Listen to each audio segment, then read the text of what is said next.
Ұрпақ жалғастығы. Жас ұрпақ тәрбиесі бір сәт босаңсуды, бейқамдықты көтермейтін тіршілік тынысымыздың аса өзекті тетігі болғандықтан ешқашан күн тәртібінен түскен емес. Бір баланы адам етіп өсіргенше бір шығар опат болады депті көне шығыс даналары. Осы салыстырудың өзі-ақ баланың шын мәніндегі толық адам болып қалыптасуы, қыруар тер төгуді, ауқымы кең, жауапкершілігі мол еңбекті қажет ететінін ұқтырса керек.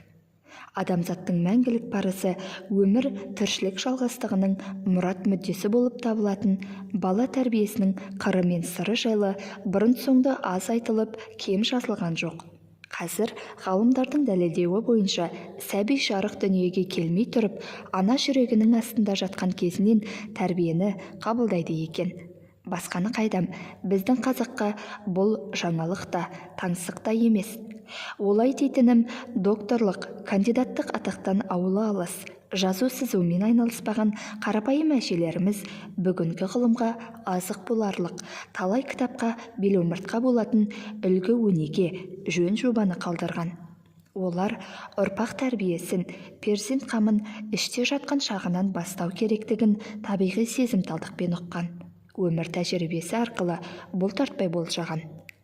Іштен қыңыр туғанды тезге салсаң түзелмес деген көне сөздің қос қыртысты астары тәлім тәрбие үлгісі тым ертеден басталатынын анық ұқтырып тұр ғой.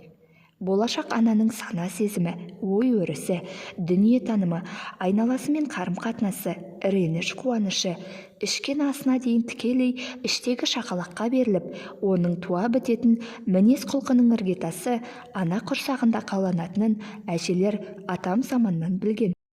Ана мен баланың арасындағы үндестік ананың аяғы ауырлағанынан басталатынын жақсы ұққан. Яғни, бала мінезінің қалай қалыптасуы ананың күнделікті тірлігіне, көңіл күйіне тәуелді.